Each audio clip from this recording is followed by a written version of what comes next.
So this is episode 1 of the Last of Us review. Last of Us. I'll be perfectly honest. I did not hate it. Didn't. I think that there's several areas that could have been tightened up. It did not need to be the full hour and a half. Granted, like 10 minutes of it is just them talking at the end, so you could have cut out a bunch of the show. A lot of the things that were added weren't really required. The game successfully did what they were trying to do with basically a lot less time as well. But at the same time, I didn't fully hate it. A lot of changes were made that I just didn't think were required. And I think my biggest complaint so far is, well, this moment right here that I have on screen and the fact that the cordyceps virus has changed dramatically. Now, they haven't shown it in the show yet, but they announced it through some press releases and stuff that the cordyceps virus is now spread via tendrils and stuff. And we see how the tendrils work, but it doesn't make much sense on how the initial spread begins. Like, the initial infection, if it's spreading via tendrils and bites, why are spores no longer doing it? Logistics of that kind of make the initial infection make no sense with that simple change. Oh, and how the virus starts as well. We'll start getting into it with this little moment. This 1968, just a simple couple of scientists sitting on a stage being interviewed, and this dude's talking about viral infections and pandemics and global pandemics, which terrify him. And our little dude here, who I cannot remember the actor's name, but he was in The Mummy. He was the brother in The Mummy. I cannot remember the dude's name off the top of my head. He says that, no, the thing that terrifies him most is fungi, and the fungi, the cordyceps fungi, and how it controls you, basically telling you about the cordyceps virus, just through the fungi and how it actually works in the real world. And everybody's scared, and, the dude shoots him down by saying, hey, it's not possible. It's not possible for that to happen because fungi cannot reproduce for long periods of time, and they have to be kept at a certain climate. They have to be at a certain climate for long periods of time for them to progress like that, right? The virus starts because of climate change. As our good doctor here says, yes, you're right. It has to be a certain temperature for all these fungi to constantly transmit and transfer and stuff. So what if the Earth got 2 or 3 degrees hotter? I kid you not, it was climate change the whole time. Climate change started this all. Outside of the climate change issue, a lot of my other complaints are how they changed certain dynamics. We'll get into that later. And honestly, the next biggest part is, and if I can get there, Joel and Sarah. Now, and you can get from, and I went way too far ahead, you can get from just certain dynamics in the game that Joel's a hardworking father, Sarah's a loving daughter, and Joel lives for his daughter. You can get certain dynamics from that just from the small interactions we had in the game between Joel and Sarah. In this, though, it seems like Joel cannot take care of himself, is overworking himself, I would say, and our lovely Sarah here, and if I can get it to a perfect scene where we can get her face. Basically has to take care of him for her. Well, take care of him in his whole life, because she's the one that gets him up in the morning. She's the one that cooks him food. She's the one that makes sure that he has his clothes on right.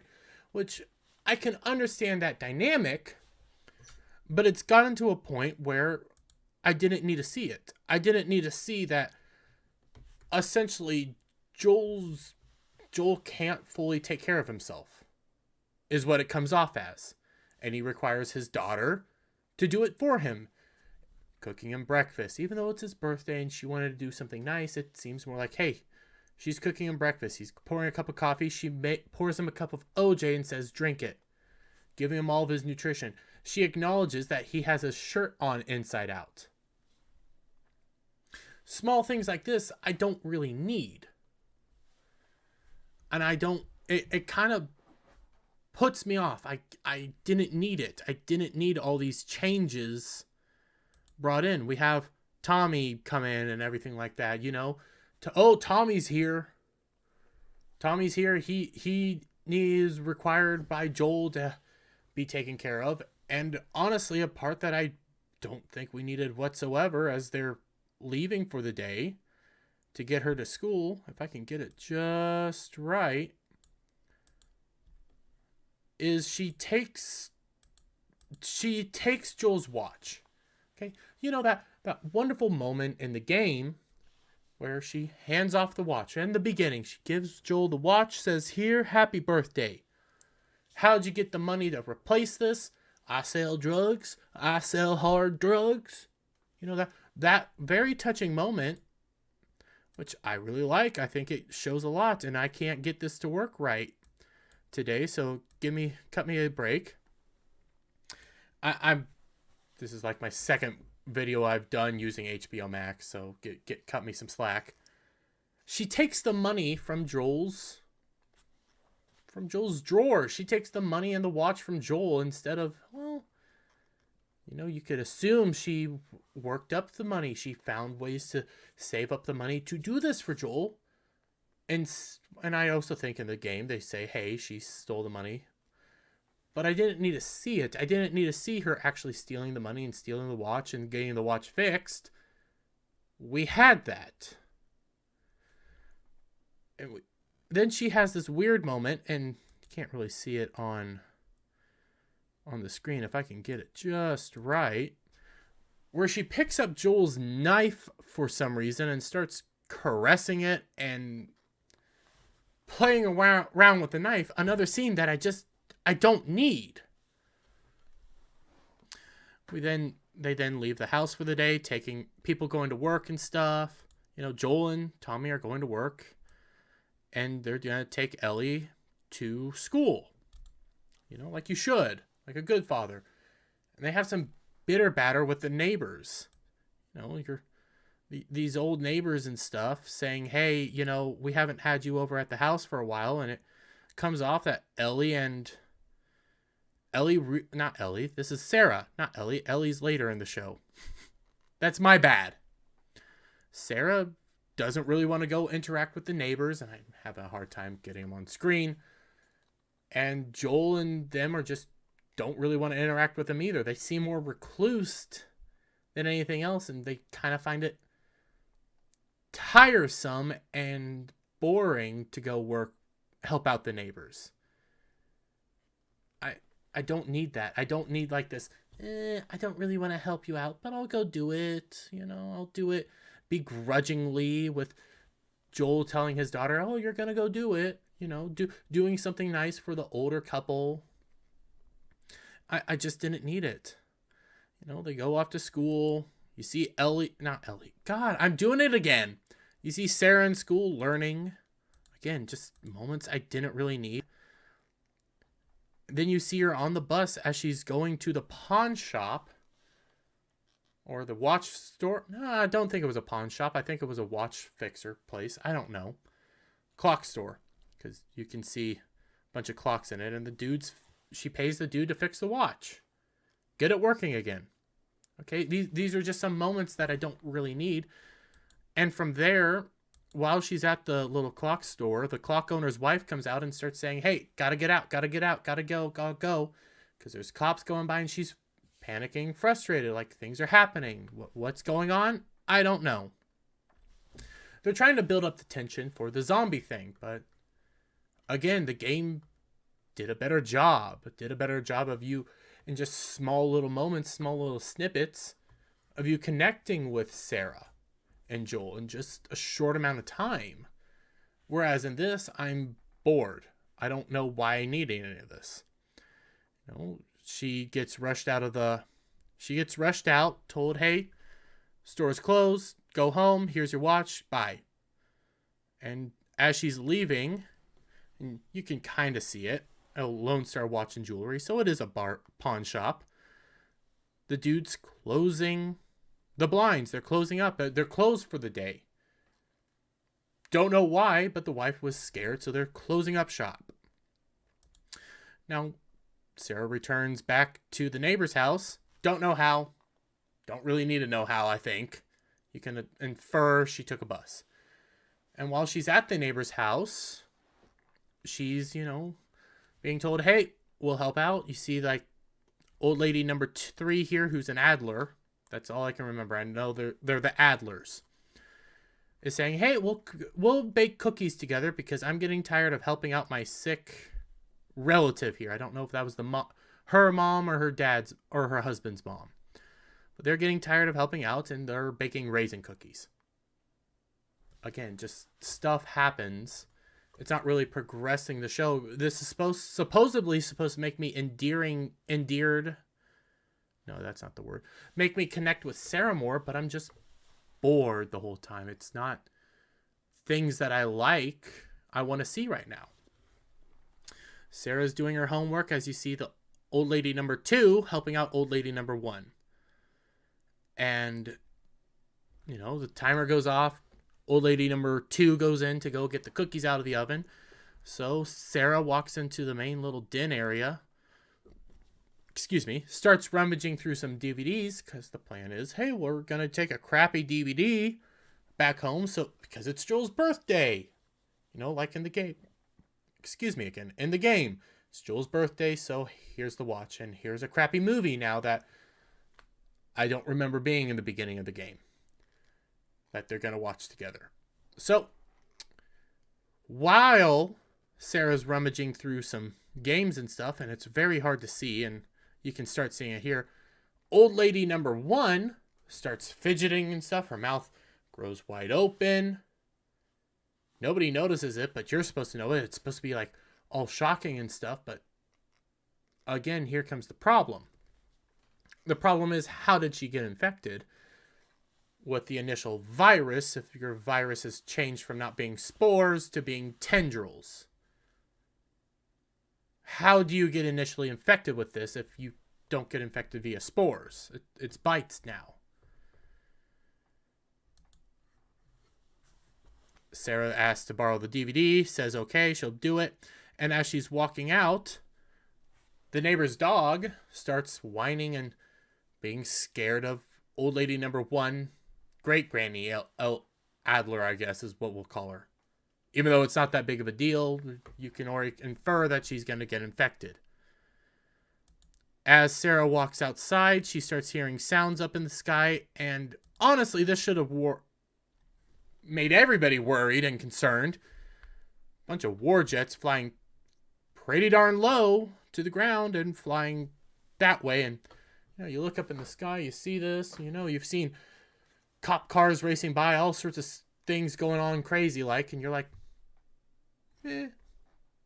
nothing to be worried about. Goes back inside. Time goes by, and we finally get a moment from the game. We finally start hitting a moment from the game. And we all know this moment. We know this moment by heart because it's a touching moment. It's an important moment, and it's an impactful moment.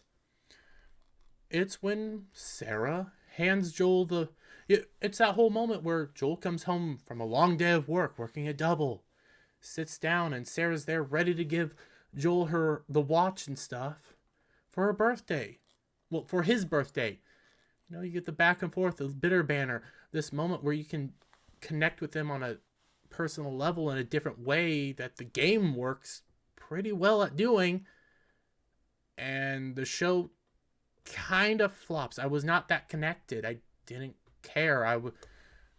They spent roughly from 54 to 16, so 5 minutes, so about 10 minutes, 11 minutes with a bunch of extra content trying to get you connected to Sarah, and I just wasn't connected. You get the moment from the game, the bitter batter back and forth, handing off the watch, asking how did you afford this? Sell drugs, to sell hard drugs, and then the back and forth saying, hey, I put the money back in your thing because I'm an honest thief. And then handing off the crappy movie, being excited, and the two of them cuddling up together as father and daughters do to watch a movie. I liked that moment. I liked it, but it felt more impactful in the game. I'm just sorry it did. And then we get a change. Because I don't remember this at all in the game. Joel gets a call on his phone. Answers the phone, and it's Tommy, and apparently Tommy is in jail. I get that Tommy's kind of the black sheep of the family and kind of a mess up, but Joel then leaves to go attend to Tommy instead of being at home with his daughter. So the change happens there versus where it was in the game. Joel and Sarah went to bed. Sarah wakes up to all the noises outside, all the chaos, and the Adler husband, I believe, breaks through the glass door, and then the panic ensues and they get out and stuff like that. No, what we get here is Joel leaves, tucks our young little Sarah into bed at, I want to say it was 11:03, and at 2:16, similar to how the game goes, she wakes up to hearing to bright lights and explosions outside. She tries to find Joel. Joel's still not home. Walks outside, goes downstairs, and then gets a tapping at the door, and it's the Adler's dog. Instead of what it was in the game, where, again, she goes downstairs, she starts hearing sounds and stuff, and she starts seeing things go on, and then Old Man Adler breaks through the glass door and gets into the house, which is honestly more terrifying because your home is your safety net. Your home is where you're safest at, and when you break into your home, you get kind of terrified. So she goes outside, tries to bring the dog back to Adler's, and I'm having issues just showing it, but when she gets to the Adler house, the dog doesn't want to go inside and then runs away. Continuing the trend that, hey, something weird's going on here. She goes into the Adler's house. She sees dog toys and stuff. The rug's all messed up. And as she's walking through the house, she starts seeing blood on the floor, starts getting scared. And I don't know if I can get it just right. I am going to try my hardest here. She sees Old Man Adler in the corner. And I'm going to struggle through this. Well, she sees Old Man Adler bit, blood everywhere. Then she sees Great Granny Adler biting on Granny Adler. I don't know what all their names are. Biting on Granny Adler, and you see the tendrils this time. You see how they're infecting is through the bites and through the tendrils, and there's stuff on the neck, and that's how they're progressing. Again, that's changing how the virus works from being spores to being just classic bites. Like, the spores were a fun idea, and the bites are been there, done that. Sarah freaks out, runs out. Granny Elder falls onto the ground, obviously breaking something. Joel and Tommy pull up. Tommy has a gun. Joel has a pipe wrench. A monkey wrench. They're starting to tell Sarah, get inside the truck. Great Granny Adler comes rushing at them. Joel swings the wrench at her, knocking her out, and Sarah starts crying, and Joel goes to comfort her, and then the game ensues again. Classic game scenes start up, and you know this. If you've played the game or seen the game, you know this part. You start seeing other Adlers come out. Neighbors are going like, what the heck's going on? And you just get classic game scenes. Driving off, Adler's in the street, neighbors come by to help them out, and then they get attacked. Hey, where are we going? Things are in the city. Are we infected? No. House is on fire. Just moments from the game that we've seen, and I'm not gonna knock it, okay? I'm not gonna knock it for almost perfectly recreating game scenes. I'm more knocking it for the changes that were just unnecessary. The game did it better. Arguably, the game just did it a whole lot better, and I didn't need it. You get the exact same game scenes over again, getting into the town, seeing it all chaos from the perspective of Sarah versus Joel and stuff. So Sarah right now, you're seeing everything kind of through Sarah's eyes, through the back seat. City's in chaos. They start backing up, and you see the plane come down, blow up,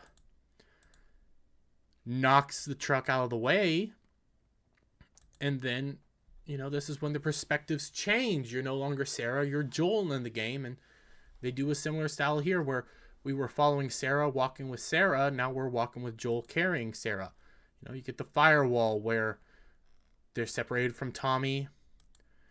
They're going to go meet up in another area. They reach into a place where more people are getting bit and infected. But again, because the infection's different, it's been there, done that. Instead of just biting and gnawing, I'm kind of just bored. You get the scene where they're rushing through the diner. They come out, and you get the iconic moment. The iconic moment that I cannot knock the show for. I can't. I'm not a Pedro Pascal fan. I think he's a blank piece of wood in a lot of stuff, and that's why lately playing like Mandalorian and Joel kind of works for him, sadly enough. He's just not gristled enough, though, to pull Joel off fully. When he's playing the Mandalorian, it works. With Joel, it's kind of lackluster at best. But with this scene, I do have to give Joel and the actress Pedro Pascal and the actress that plays Sarah credit, because I didn't go full Yellow Flash, but I was touched. I liked what happened. Well, didn't like what happened. But again, the games just do it better. You get the shot. They stumble upon the National Guard dude. Joel's holding Sarah in his arms. National Guard dude gets the call to just off them because they don't know if he's infected or not. Dude shoots. Doesn't hit Joel fully, barely hits Joel. Breaks the watch. But shoots Sarah. And, you get the death of Sarah. You get Tommy coming by to save them. And you get... Honestly, I'm going to give him props. I was moved by the death of Sarah. It's hard to say I liked Sarah's death. It's hard to say that because, you're sad in this moment. And yeah, I was a little tore up. But again, I just think the games did it better. The death of Sarah in the games just hit harder because you actually played as Sarah and you connected with Sarah at a different level than you do when you watch a show, when you watch a movie. And yeah. So far at this point in time, you have an entire, let's try to get from the very beginning, knocking out, the ads and stuff. So you have roughly 30 some minutes of the actual show so far. And yeah, I have a touching scene, but other than that, I don't care. I just don't. I like the show so far, but at the same time, I'm not a fan. And then we get another pointless moment and a pointless scene where we see this little girl, little boy. I think it's a little girl, wandering in the wilderness, coming up on the Boston QZ.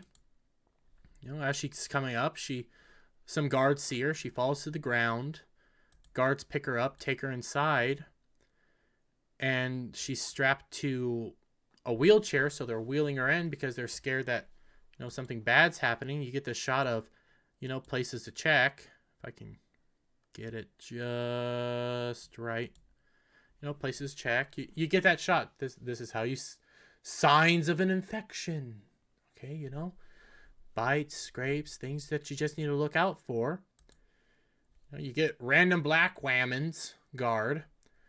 Again, character, I don't know why she's in here, but she's here.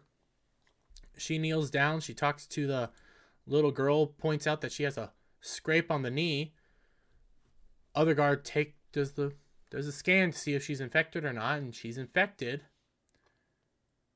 And they offer. But I don't know why this scene was needed for us to figure out that, hey, if you're infected, you get killed. I don't know why that's a required scene, and I don't know what the scene served. We then see a bunch of people, burning the dead bodies. We saw that in the game in a more clever and creative way while you were playing Joel, and you just see people doing it. This time, Joel's one of the people that are, taking the bodies and burning them, because he's not just a smuggler this time. He's also a day laborer. Back when Joel was kind of this grizzled smuggler, kind of like a version of Han Solo, just older and more grizzled and kind of a badass. He's now just a day laborer. We'll get to it as he's burning the bodies. He gets paid. You get the idea that he's just doing this to get money and get by and doing a bunch of day jobs. I'm going to get to it. Instead of being a smuggler, he's something... I guess you could still classify him as a smuggler, but I don't do it. After Joel gets paid for the day, he walks off and we get this scene of, hey, this is a fascist system, which we already knew. And because he walks up on an execution and people getting told, hey, they're going to die. He sees a guard over there. The guard beckons him over. Guard pays him a bunch of money, and this is one of the parts that I actually kind of knock, and I say, hey, Joel was a smuggler. I didn't need to know what goods he moved around. He could have been just goods that are hard to get by, like peanut butter or things of that nature. Instead, he's a drug dealer. He deals drugs and he smuggles in drugs. I don't like that. It changes Joel's whole dynamic from being, kind of this helper and this dude who's getting things around for people to kind of a sleazy dude. He's more sleazy now than kind of like mysterious and helpful. The dude pays him all the money he needs and moves along. Now, our guard friend will return. And I have criticisms for that scene because it doesn't make much sense after you know that Joel's selling illegal drugs to him. But, hey, why put two and two together? We then get, and I'm sorry, I cannot remember this character's name. Even in the games, I couldn't remember her name that much.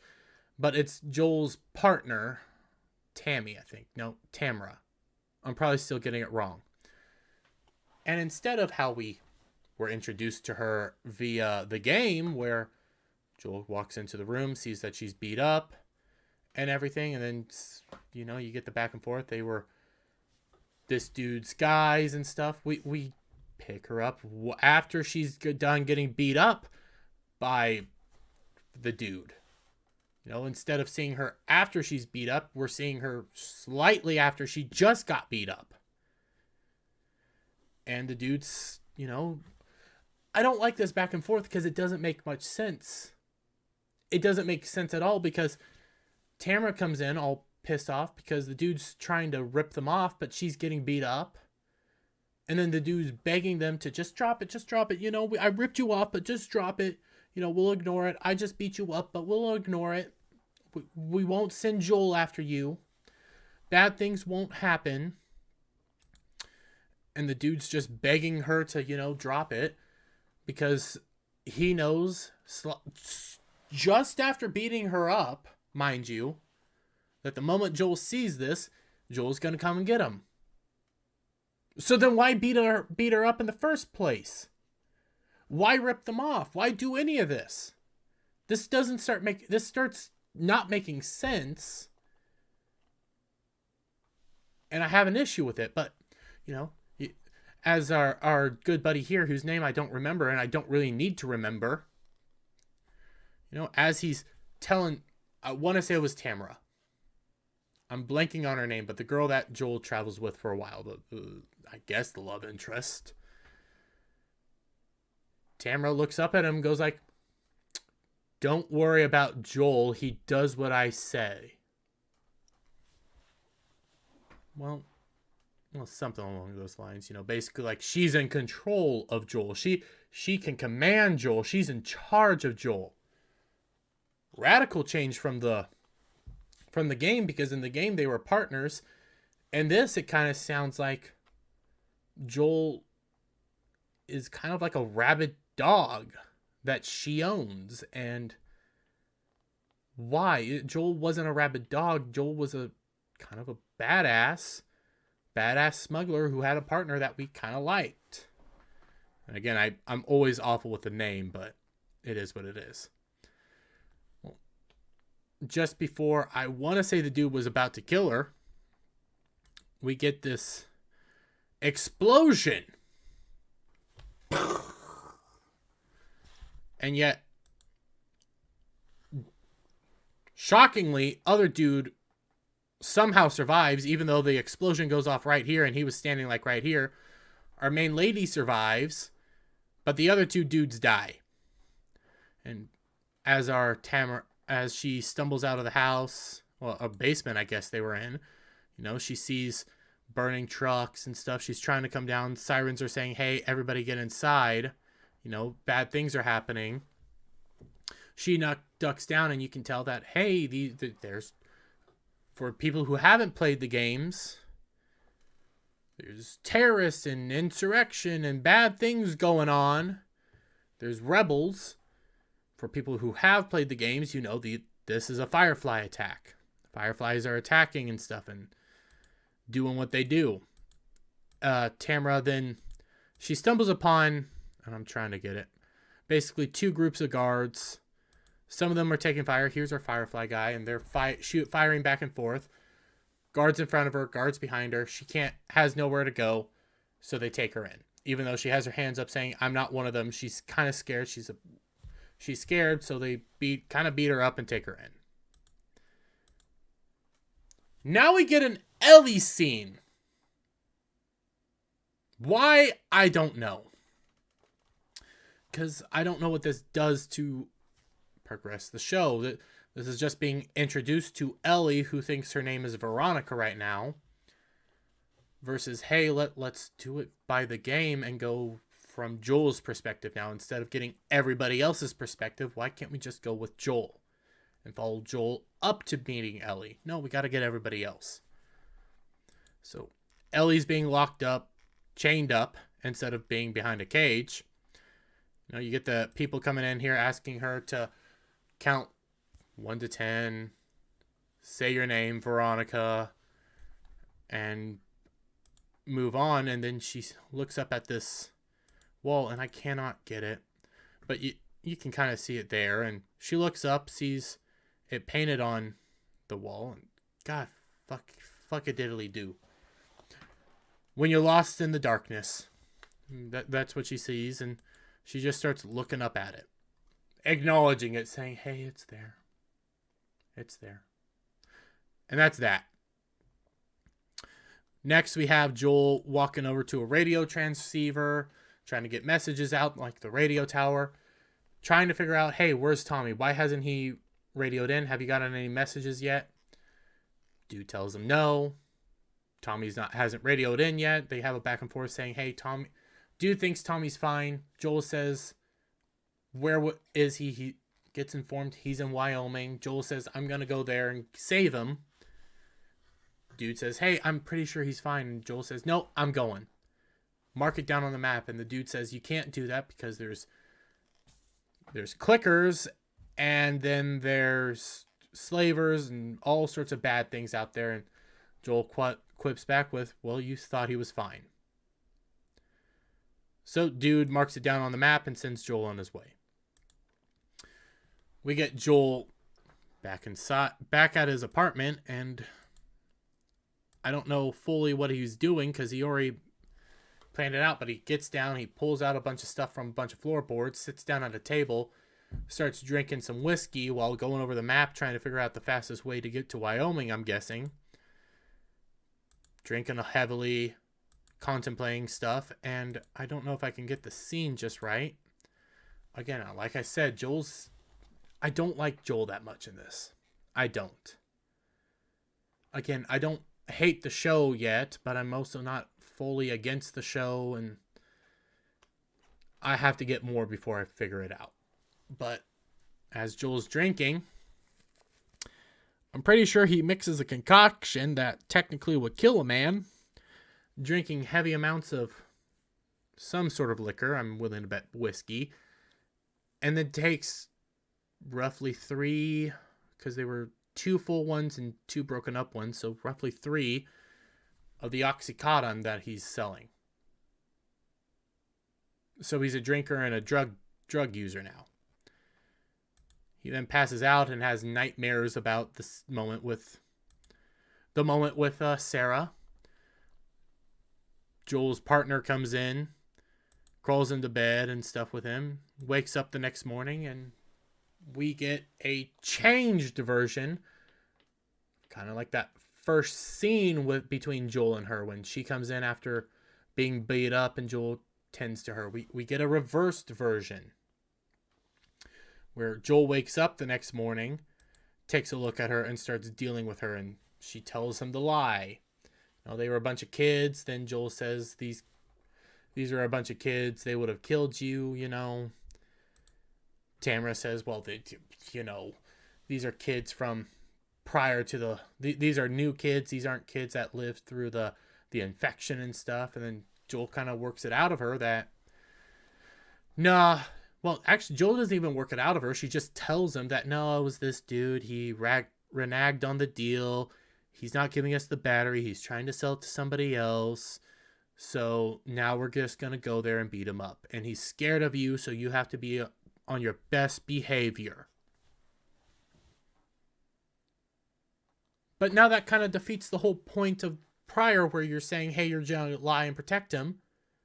Lie and say somebody else did it. But now Joel didn't even really work it out of you. You just told Joel, hey, these dudes, in reality, these dudes beat me up. But please be on your best behavior because he's scared of you. Okay. Joel agrees. They gather up material. They decide to go out there to get the battery and to get back. And, you kind of where you pick up in the game when you start playing as Joel Foley and stuff. But no, we don't get that. We don't get that after Joel picks up a gun and stuff. We now jump to Maria. I'm probably getting that wrong, but Firefly boss. As she's walking around, she has Firefly soldier here, whose name is escaping me, starts kind of talking smack to her, saying, hey, what are we doing here? This is a revolution, right? So what are we doing? Other 2 guys aren't talking about, blah. Not going to say it, but just acknowledge it. And before somebody says, well, this is a woke scene, no, it's not. Because Maria, I'm probably getting it wrong. Maria is like this in the game too. Like, she's the leader of the Fireflies. She's strong. She is who she is. She's kind of an awful person.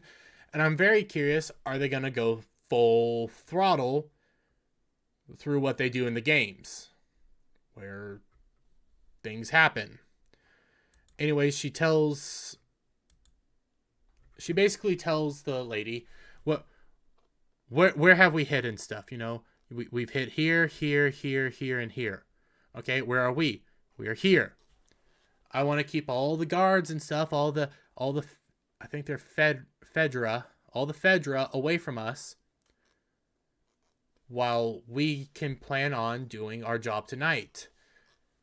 Lady asks her, well, why do we have this random little girl here locked up and you have only special people protecting her? Well, she tells her, well, that little girl's a secret and has certain abilities that you don't know about, and slips over a sheet of paper and says this is her secret. We already know the secret if you played the game, and spoiler alert if you didn't know, the secret is our little Veronica, who's actually Ellie, is immune to the cordyceps virus. Which, again, if you played the games, you already know this. You already know that the general idea of possibly, if this is a full season or they're just going to do part 1, at the end you're going to have a doctor scene where Joel comes in and saves her because they're going to kill her to try to make a vaccine antidote thing that doesn't even know if it'll work. So that's their plan. They're trying to make a vaccine out of poor little Ellie that they don't even know if it's going to work. We cut back to, well, after that, after telling all that to the guard lady says, I will do whatever you tell me to do. I don't knock it. I know people are going to say, oh, well, it gets progressive. In reality, it's similar to kind of how the game structure is. It's not that big of a deal. We now cut to Joel and his partner trying to get information on where the guy with the battery is. She's given some money to him. Have a random dude come up and say, hey, I'm not buying anything, acknowledging that Joel here is nothing more than a drug dealer. But they still call him a smuggler, but he's a drug dealer. And the dude says, well, if you're lost and stuff, and if you need any help, Joel responds with, if you tell me to go find a guiding light, go towards the light, I'm going to break your jaw. I didn't hate it, but it just comes out of nowhere. I don't know what this scene is supposed to do. Is it supposed to try to say that Joel's definitely this badass. Joel's definitely this dude that if you get on his wrong side, he's going to hurt you and stuff, but that wasn't Joel. Joel knew how to control his emotions and anger. Lady comes by saying, hey, we know where to go now. He's in this old red building that we need to get to. We're going to go through the subways. Just how we used to do it, and getting back to game style of, hey, we're going to go through the subway to get to the dude. Again, a bunch of these scenes you don't need because the game did it more efficiently. We now get them on their way to the subway. Cut back to Ellie, who's now getting talked to by Veronica. Well, not Veronica. Veronica is who Ellie thinks she is. Her real name's Ellie. Ellie's talking to Maria. Again, I'm probably getting her name wrong. People will correct me in the comments section. Maria and her start talking together to each other. She tells Ellie, hey, well, first she kicks over a bag to Ellie, giving her stuff back. Ellie says, thank you. Now will you please unchain me? And Maria says, oh, we'll get to that. And tries to start talking to Ellie and stuff. Tells her about some of her past. We get a key details and stuff. And this is when Ellie, who thinks her name is Veronica right now, is informed that her name's actually Ellie. She's been in a orphanage this whole time in the Fedra military school, because she thinks she's just an orphan and that's where all orphans go. But in reality, Maria put her there. And then this is when we get the acknowledgement that Maria is the leader of the Fireflies. And again, this is for people who haven't played the games that have been told this, but for people that have played the games, you already know all this. And for somebody like me, I'm wondering, like, yeah, okay, but this is information we get later on. Why are we getting it dumped right now like this? Maria, unchains Ellie, and then we get this really weird moment that doesn't make much sense when you know the overall plan. But Maria tells Ellie that she's going to tell her Ellie's secret that Ellie should have already been able to deduce by now. And Maria says, I'm going to tell you this, but you're not allowed to tell anybody else what your secret is, or else you will die. Why? The secret is that she's immune. Why will she die if you tell anybody that? Is this some sort of scare tactic? Are the Fireflies going to now kill her because she's told somebody that she's immune when your whole plan is to try to make a vaccine out of her? What's the whole point of telling that? Why are you saying that? It just doesn't make sense. We go back to Joel and his partner lady. They're breaking into the subways, cut in again, straight from the game, making their way through the subways, breaking into a access path, and we get our first shot of a cordyceps infected, a more infected version of a cordyceps virus.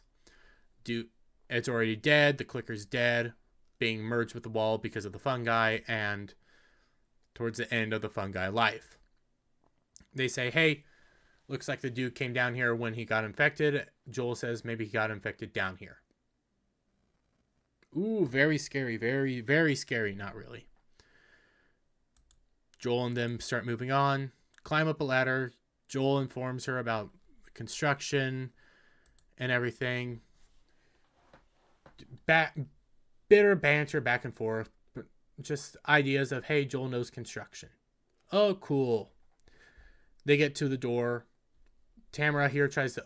I'm probably getting that wrong again. Tries to open the door. Can't get it open. She says, oh, man, it seems like they put a piano in front of this. She looks down and she gets a shot of blood. And I jumped forward. There it is. So they decide to just budge open the door. And we... Basically, spoiler alert, they're breaking into the Firefly base. That's now been all shot up. And as they're coming out, they see that the dude that they're trying to find to get the battery back is dead.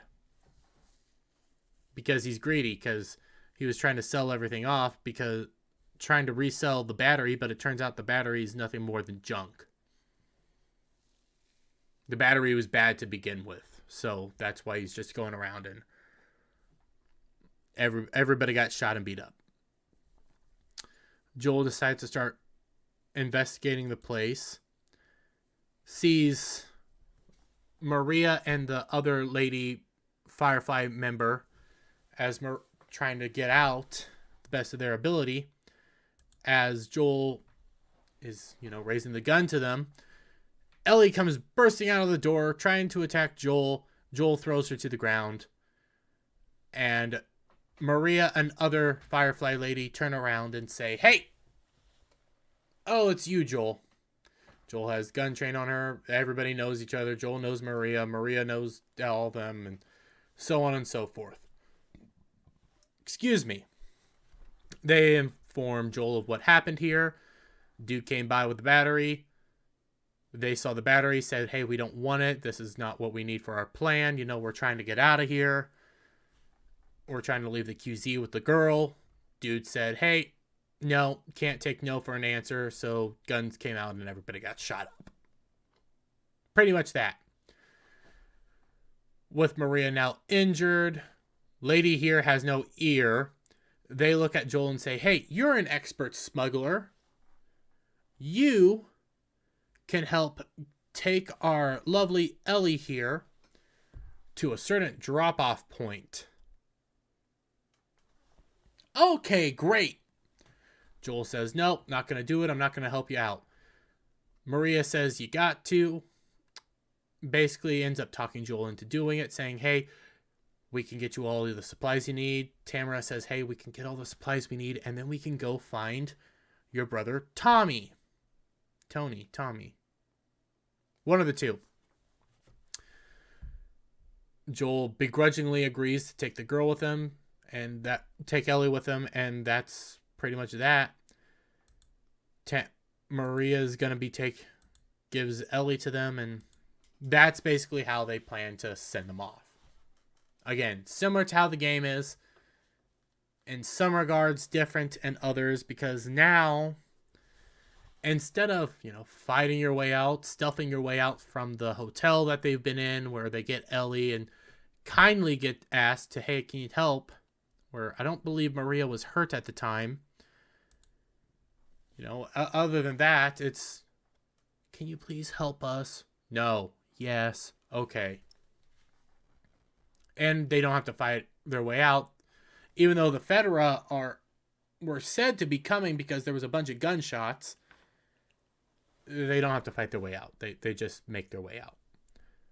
And they make their way back to the little apartment complex where, you got Tamara and Joel are bickering out in the hallway saying, hey, why are we even doing this? Well, I don't want to do this. Well, you're going to do this because this is how we can get to Tommy. You see inside Ellie's going through all their stuff. Finds this book of the oldies where it has a special code in it. And I can't get the shot of the code. And the code has a connection to Bill and Frank, which we will find out in episode 3 about Bill and Frank. And they talk about how they communicate through songs. You have, I don't remember the numbers, which age songs were, but she figured it out really quickly. 70s were something, 60s were something. I think 60s were good, 70s were something else. Didn't know what 80s were. Joel says, put that down, relax, just find something to do. Elliot says, what are you going to do? And he's saying, we're just going to kill time. Tries to fall asleep for a while. Ellie acknowledges that his watch is broken. Which, great. I already figured that out. We have to be reminded that his watch is broken, even though they showed it back when he was drinking and doing the drugs, that his watch is broken. Joel falls asleep, wakes up perfectly on time. Ellie says, hey, you mumble in your sleep. Then tricks Joel into giving her some of the information she needs, but she backers, says, hey, I've never seen the wall at night. It looks so pretty. Okay, don't really care. Trying to endear us to Ellie. Ellie then says, hey, while you were asleep, a song came on the radio. It was some 80s flick, and Joel starts panicking. She says, oh, I lied. Which, yeah, that's kind of how she was in the game. She's kind of a smart mouth, too smart for her own good, too clever for her own good too. And she says, no, I just lied. In reality, nothing happened, and yeah, I figured out what the 80s mean now. It's trouble. Tamara comes in, says, hey, do you have a jacket? Ellie says yes. Tamara tosses Joel his jacket and says, we're on the go. This nice shot of outside and everything. We get to see them crawl up and everything out of the sewers, I'm guessing is where they were. We don't really get to know how they get out there. We just know they come up through the ground.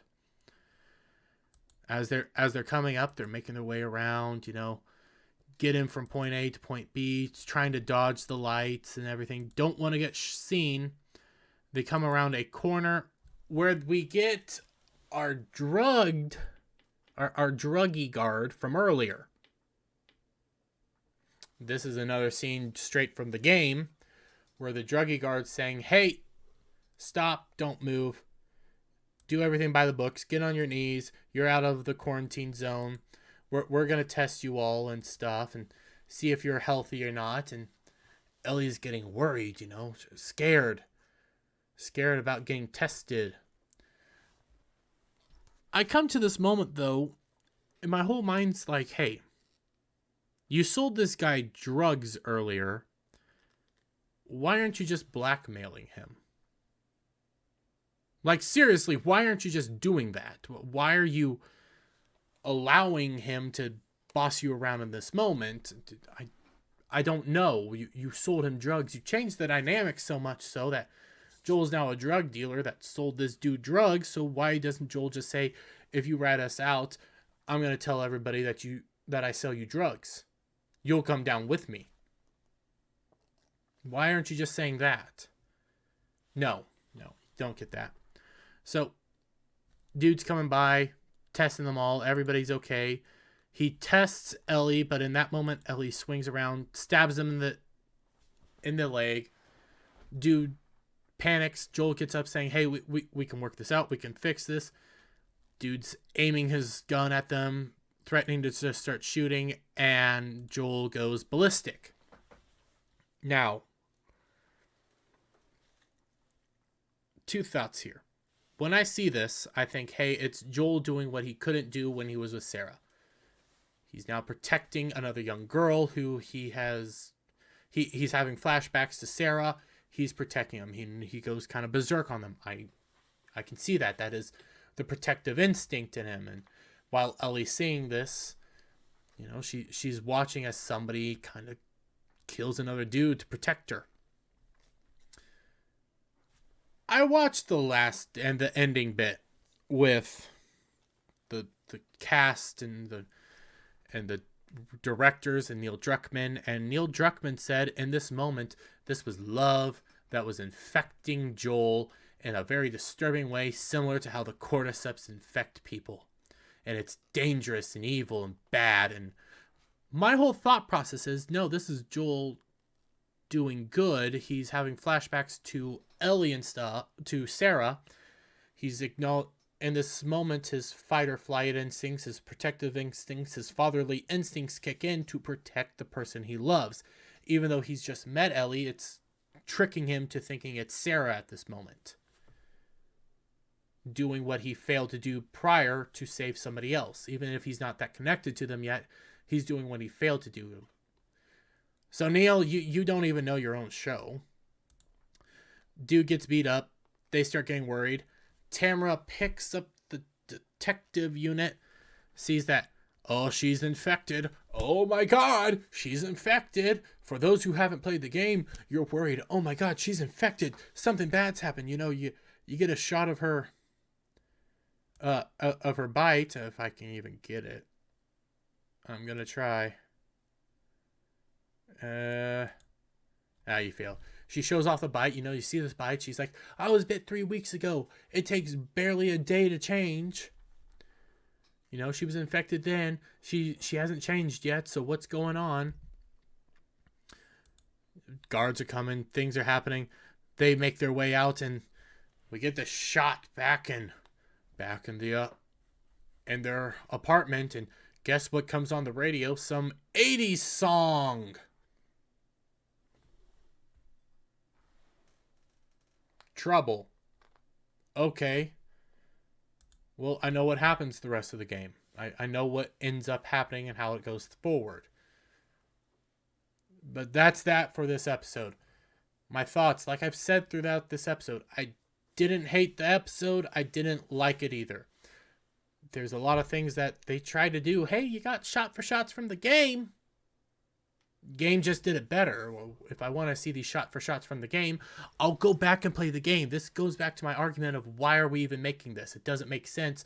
The game's there. I can go on YouTube right now, watch a 10-hour video without any dialogue from a player or anything. I can just watch the game and get better moments, better impactful moments and stuff. I don't know why we needed all that time with Sarah, where the game still does it better with less time and less interactions. I don't know why we needed to change things, and I don't like the fact that Joel's now a drug dealer. Whereas before, he was a grizzled smuggler, and you didn't need to know what he smuggled in. You just knew he was a smuggler. He was a capable man. He was an everyman. He wasn't perfect at everything, but he was an action hero, for lack of a better term. He was good. In this, he's kind of, I get it, he's a broken man who's lost his daughter, but he's kind of sleazy in some of the wrong ways and in ways that I don't like. I don't like the change to the cordyceps virus at all, and I don't like the fact that global warming started it. And my point to changing the cordyceps virus comes from, hey, how does the initial infection begin now if they're being transferred via tendrils instead of spores? It doesn't add up. It doesn't make sense. You know, when it was spores, you could say, hey, you know, spores started blossoming within the city. People breathed it in. That's how the infection began. In this, it's, well, who was patient zero? How did it start transferring if it's not spores but tendrils? Just dumb moments like that. And then on top of that, why are people wearing masks if spores aren't the way that they're transferring, just through the bites? Questions like that are coming up. All that said, didn't hate the episode, didn't love it. Let me get you guys' thoughts down in the comments below. If you liked the video, give it a thumbs up. Share it out with your friends. Hit that subscribe button. Hit that notification bell for every time I put out a new video and go live. Links are in the description for my Twitter, Rumble, Odyssey, and all that stuff. And I'll see you guys on the next one. Bye for now.